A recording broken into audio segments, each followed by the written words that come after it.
Valentine day की खुशनुमा शाम थी। शाम का धुंधलका धीरे धीरे गहरा हो रहा था। हाईवे पर एक बाइक तेज रफ्तार में चली जा रही थी।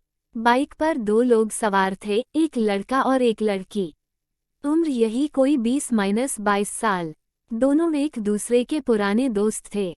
अक्सर मिलना होता था, बातचीत होती थी, और यह मिलना जुलना कब प्यार में बदल गया उन्हें पता ही नहीं चला। लेकिन शुरुआत लड़के ने ही की। उसने एक दिन अकेले में लड़की को प्रपोज किया, एक प्यारा सा गुलाब देकर। लड़के की बात सुनकर लड़की चौंकी तो जरूर, पर हैरान नहीं हुई, क्योंकि कुछ दिनों से उसे भी कुछ कुछ होने लगा था। जब भी वह लड़के से मिलती थी उसे अच्छा लगता था। वो उसके साथ अधिक से अधिक समय बिताना चाहती थी, उससे बात करना चाहती थी। लेकिन वह इन भावनाओं को कोई नाम नहीं दे पा रही थी। इसलिए जब लड़के ने प्रपोज किया तो लड़की मन ही मन बहुत खुश हुई। उसने इनकार तो नहीं किया, लेकिन इकरार भी नहीं किया। बस इशारों इशारों में सहमति दे दी। लेकिन लड़का इससे संतुष्ट नहीं हुआ।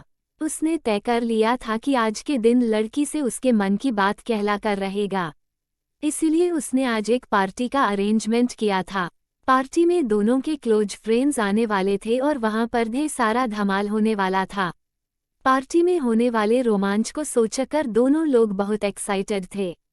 तभी लड़के को न जाने क्या सूझा कि उसने अपना हेलमेट उतारकर लड़की को पकड़ा दिया और बाइक की स्पीड तेज कर दी। 70 80 90 पर कांटा पहुंचने पर लड़की को डर लगने लगा।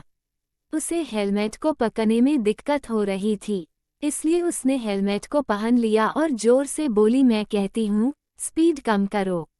नहीं, पहले आई लव यू बोलो। लड़के ने अपनी डिमांड सामने रखी। अच्छा बाबा, आई लव यू।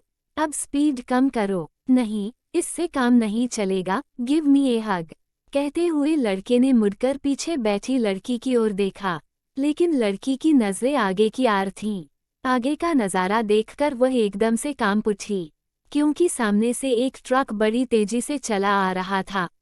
वह भराए आवाज में बोली, आगे देखो, आगे। लेकिन जब तक लड़का आगे देखता तब तक बहुत देर हो चुकी थी। अगले ही पल 90 की स्पीड में दौड़ती बाइक सामने से आते हुए ट्रक से जा टकराए। उसके बाद दोनों लोगों की आंखों के आगे अंधेरा छा गया। अगले दिन सुबह अखबार में खबर छपी, हाईवे पर ट्रक ने मोटरसाइकिल को टक्कर मारी। मोटरसाइकिल चालक लड़के की मौके पर ही मृत्यु हो गई, लेकिन पीछे बैठी लड़की बच गई।